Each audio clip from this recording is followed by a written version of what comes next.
or I'll just try to talk really loudly so that I pick up the noise I'm trying to make. Okay. So I'm going to start off with a question. How many of you feel lost ever in life? Me too. My entire life, I've been trying to figure out who I'm supposed to be, what I'm supposed to do, who I'm supposed to be, all these things. I've been trying to figure out my entire life. And being 18 years old and going through high school, middle school, elementary school, society says I'm supposed to have this plan, succeed, and be successful in life, and do the things I want to do. I'm supposed to have this plan of what I want to do in the future. And the scary truth of it is, I don't think I'm ever going to know. Not until there's a dash between the day I took my first and last breath. And strangely, I was okay with this. Because the one thing that I did know is that one day I will die. And when that time comes, I want to be remembered for the changes that I've made and will continue to make. So today, I'd like to share my story of how I ventured into this unknown and was able to find my way, so to say. So last year, I was a senior at cadillac'n High School, and in my CAD, or computer-aided design class, I was presented with the opportunity in that class, we were given a product design project where the students were allowed to choose their teacher clients, and we would then design and print 3D models that best met the client's needs. Pretty simple, or so I thought. I figured I could probably just get by printing a simple model of a globe, or maybe I could do some character tiles in Japanese, or I figured I could have gotten by easily. Until I heard about Miss Watt. Miss Watt was is the special education teacher at cadillac'n High School. And she wanted something real. She wanted this prosthetic grip that would help her students hold paintbrushes. Now, at the time, I had no idea what that meant or what that looked like, and I don't think anybody in the class did. Personally, I felt like she was asking too much of the class, of us, the youth. And as we were all picking our clients and products and projects, Ms. Haynes was still looking for someone, my STEM teacher, was still looking for someone to take on this project. And while she was looking for someone to bid on this project, she said this would be a very meaningful project. And for some reason that I can't even describe on stage to you right now, something in me said yes. Something in me wanted to know if I could do it, wanted to know if I had the ability, and if maybe, just maybe, I could make a difference.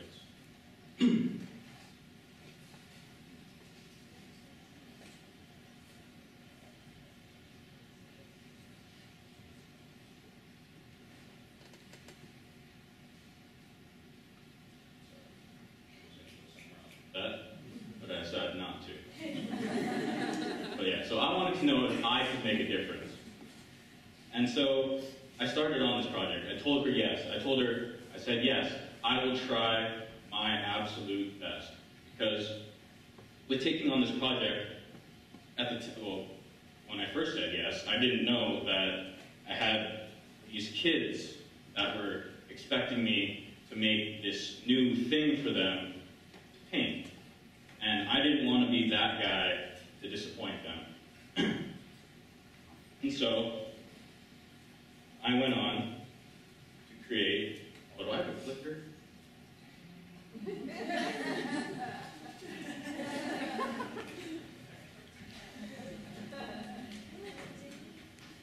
So I went on to create this grip. Simple, easy. Well, this one's kind of broken. And this picture, I will keep it forever. This girl, well, I took this picture. Miss Watt is the lovely person sitting next to the girl. Fortunately, I don't know her name. And when I saw this, when I saw my grip being used, and actually being useful for this girl, I knew that this was something I wanted to do, something I wanted to continue to do for others. And for them, they were able to do something, well, they were now able to do something they had never been able to do. Because of their lack of fine motor skills in their fingertips and their hands in general, they have a very hard time gripping things, just holding on to things simply. And so, when I saw that these kids could do something they had never been able to do before, I knew that I could do something that I thought I was never going to be able to do. And so I had this courage suddenly. I started believing in myself. I was like, wow, I could make this thing. I could do that. That was cool.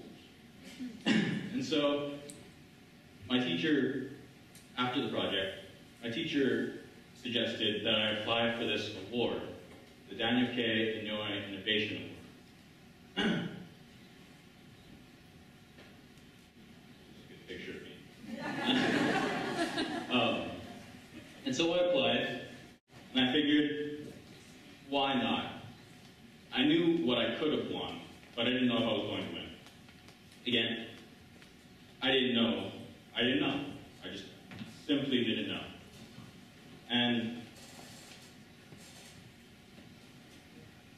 And so, in late August last year, I was presented with the Daniel K Inouye Innovation Award for $10,000. $7,000 went back to my STEM lab, and $3,000 went to my college education. At this point, I didn't even have words. Right now, I'm talking to you, and I didn't even write this. I honestly had no idea that I was capable of doing these things.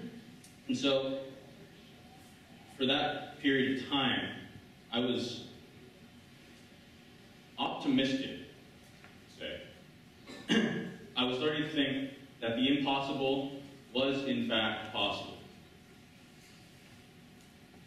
And then, on November 15, 2014, the impossible happened again.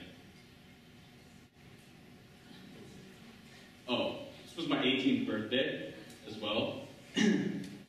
That was fun. So on November 15, 2014, I got into my first car accident. Clearly it wasn't, just a fender bender. And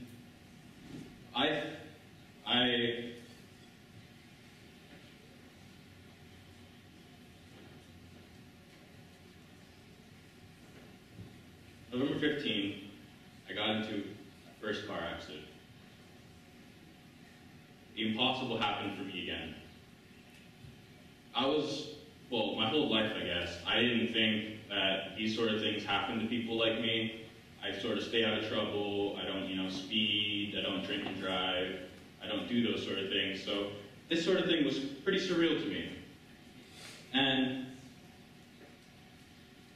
when it happened, I kind of sat there and asked myself, why?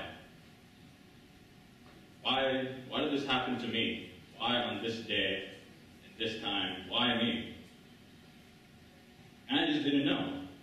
I couldn't get an answer. Things just happened. But You know when people say that your life flashes before your eyes before you die? Well, in the car accident, I caught the leaked trailer of that. But what was surprising to me was I wasn't scared. I didn't have all of these regrets in my mind. And I was actually, in the moment, I was actually okay. I felt that it would have been okay if I had died in that car.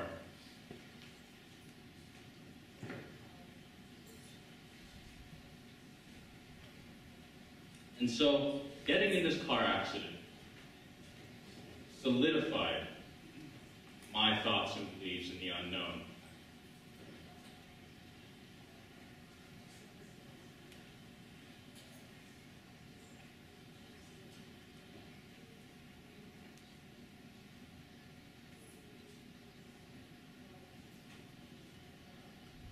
Because we never know what's going to happen to us. We simply don't. We can't. And so today, as I end my talk, I'd like to encourage you all to stop and just